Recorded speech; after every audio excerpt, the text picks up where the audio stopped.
السلام عليكم. بطولة، شجاعة، نخوة.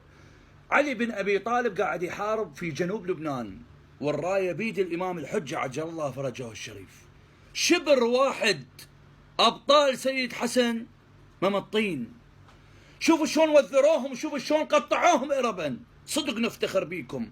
احنا من العراق نفتخر بأبناء علي بن أبي طالب بالجنوب. بطولة وشجاعة، وبالتأكيد هذا النصر وهاي الشجاعة يطلعون هواي عندنا عارات هنا يطعنون، أمثال السكير المنحرف الشاذ قحطان عدنان المشهداني اللي طلع مقطع فيديو راح نشارككم اياه بالتعليقات. ولد شاب لازم تخال ايده على ولد شاب لبناني، وشوفوا الإيحاءات الجنسية اللي حكاها والطعن، طعن بكل العراقيين، طعن بشرف العراقيين. والله السياسيين انتم السبب. عارفين هذا العار؟ هيك واحدة هناك قاعد يم برزان بالشمال، قاعد هناك بالاقليم. احنا نحكي عليكم ونحكي. المفروض هذا اليوم المحكوم والمطلوب القضاء العراقي اللي المفروض تجيبوه. شنو باقي هناك يطعن بشرفنا؟ ليش عايف؟ يريد اعرف.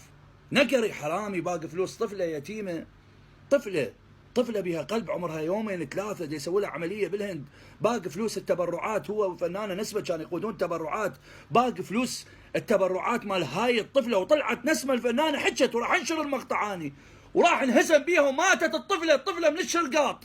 مجرم هذا، والله هذا اسوء من شاكر وهيب، اسوء من الزرقاوي. يطعن بشرفنا، يطعن بشرف اللبنانيين والعراقيين.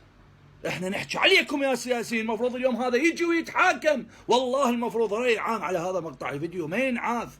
هذا العار كفر ينعاف. الدليفري والله دليفري يجيب ويودي بنات هيك يطعن بينا.